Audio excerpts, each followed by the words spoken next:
Realisation হয়েছে কিনা আপনাদের যে আপনাদের ভাই মোবাইলগুলো বন্ধ করে এটা তো রিয়েলাইজেশন হয়েছে কিনা আপনার অপরাধ করছেন? আমরা তো ছিলাম বলতে স্যার, আমরা তো আপনার অপরাধ করছেন যে ছাত্রলীগ নির্যাতন নিপীড়ন করছে, আপনারা এগুলো ইন্ধন দিচ্ছেন, এগুলো নিয়ে স্যার আপনার অনুতপ্ত কিনা স্যার? তোমার কথাগুলো একটু কেমন না না? কেমন না স্যার? তুমিও তো আমাদের মধ্যে ছিলে না, আমি আপনাদের মধ্যে ছিলাম, আমি আপনাদের বিরোধিতা করছি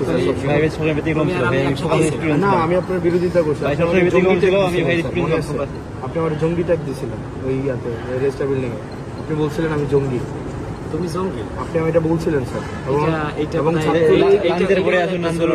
না স্যার, বিশ্ববিদ্যালয় স্যার আপনাকে সাক্ষী রেখে ছাত্রলীগ নির্যাতন নিপীড়ন করছে, তখন আপনারা কিছুই বলেন না।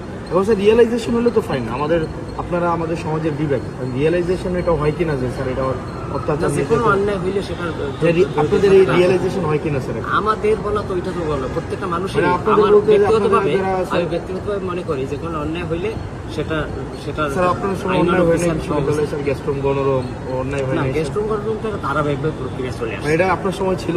না, আমার সময় ছিল, কিন্তু আমার কিন্তু উদ্যোগগুলো আমারই নেওয়া ছিল নিরসনের। না না হাসনাত, এটাও তুমি জাতি হিসাবে আপনাদের লেখা পড়ার তারপরে হচ্ছে কাজের মধ্যে এই জিনিসগুলো আসা উচিত, রিফ্লেকশন হওয়া উচিত। এটাও তুমি স্বীকার করবা যে পদক্ষেপগুলো সেগুলো কিন্তু আমি নিয়েছিলাম।